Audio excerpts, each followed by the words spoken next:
आज की जीवन बदलने वाली शॉर्ट मोटिवेशनल स्टोरी भी कुछ ऐसी ही है। यह मोटिवेशनल स्टोरी आपको जीवन में हमारे द्वारा किए जाने वाले अच्छे बुरे कर्मों से मिलने वाले फल के बारे में सीख देगी। जीवन बदलने वाली प्रेरणादायक कहानी के जरिए आप जानेंगे कि जीवन में क्या अच्छा होता है और क्या बुरा होता है और वो किस तरह हमारी पूरी जिंदगी को प्रभावित करता है। ये कहानी एक राजा की है जो बहुत ही निर्दयी और घमंडी था। छोटी छोटी गलती होने पर भी वो लोगों को बहुत कठोर सजा देता। समय के साथ उस राजा का अत्याचार भी बढ़ता जा रहा था। एक दिन अचानक राजा बीमार हो गया और उसे ऐसी बीमारी हो गई जिसका इलाज किसी भी वैद्य के पास नहीं था। सारा समय वो बिस्तर में ही पड़ा रहता था। अब राजा को लगने लगा कि उनकी मौत नजदीक है, लेकिन वो राजा मरने से बहुत डरता था। अपने डर को दूर करने के लिए वो राजा रोज प्रार्थना करने लगा, भगवान किसी भी तरह मेरी जिंदगी बचा लो। मैं लोगों के साथ बुरा व्यवहार करना छोड़ दूंगा और ना ही किसी को कठोर सजा दूंगा। मुझे बचा लो, मैं अभी मरना नहीं चाहता। उसकी प्रार्थना सुनकर एक रात उस राजा के सपने में भगवान आए और उस राजा ने उससे अपने जीवन की भीख मांगनी शुरू कर दी। उस राजा पर दया दिखाकर भगवान ने कहा, तुमने पूरी जिंदगी लोगों को परेशान किया है, लेकिन फिर भी अगर तुम कोई भी एक अच्छा काम कर दोगे तो मैं तुम्हारी बीमारी ठीक कर दूंगा और तुम्हें फिर से एक नया जीवन मिल जाएगा। ये सुनते ही उसका सपना टूट गया और उनकी बीमारी भी ठीक हो गई। राजा अब पहले जैसा स्वस्थ हो गया और अब उसे बस एक अच्छा काम करना था। राजा बिस्तर से उठा हुआ देखकर उसकी पत्नी बहुत खुश हो गई और वो तुरंत उसके लिए एक थाली में फल और मिठाई खाने के लिए लाई। लेकिन राजा को बहुत जल्दी थी क्योंकि उसे एक अच्छा काम करना था।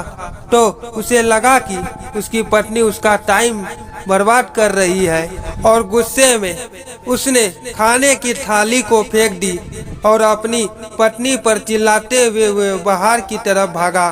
बाहर जाकर उसने अपने सैनिक से घोड़ा लाने को कहा। सैनिक बोला, महाराज आप लंबे समय से बीमार थे तो हमने रोज की तरह सभी घोड़ों को घास चरने के लिए जंगल भेजा है और उसके आने में अभी देर है। ये बात सुनकर राजा को गुस्सा आ गया। उसने अपने सैनिक को मौत की सजा सुना दी और गुस्से में पैदल ही महल से बाहर निकल गया। थोड़ा दूर पहुंचकर राजा ने एक व्यक्ति को भीख मांगते हुए देखा। राजा उस भिखारी के पास गया और उसे सोने चांदी के वे सभी जेवरात दे दिए जो उसने पहने थे, जिससे उस भिखारी की गरीबी दूर हो गई और राजा का एक अच्छा काम भी हो गया। राजा खुश होकर अपने महल में आया और चैन से सो गया। फिर से भगवान उसके सपने में आए और बोले, मैंने तुमसे एक अच्छा काम करने को कहा था, लेकिन तुमने उस एक काम को करने से पहले भी कई गलत काम कर दिए। पहले तो तुमने बिना वजह अपनी पत्नी को डांटा और फिर तुमने अपने सैनिक को बिना किसी गलती के मौत की सजा दे दी और अब तुम्हारी जान नहीं बच सकती। थोड़ी ही देर में राजा की मौत हो गई। हम सभी को अपनी जिंदगी की वैल्यू तब पता चलती है जब हमारी लाइफ में कोई मुसीबत आती है। जब तक सब कुछ सही चल रहा होता है उस वक्त हमें खुद पर घमंड होता है। उस वक्त हम किसी को अपने से ऊपर नहीं समझते और हमें लगता है कि जो कुछ है बस हम ही हैं। हम अपने वक्त का और अपनी पावर का सही इस्तेमाल नहीं कर पाते और जब बहुत देर हो जाती है तो तब हम दूसरों के लिए कुछ करने की सोचते हैं।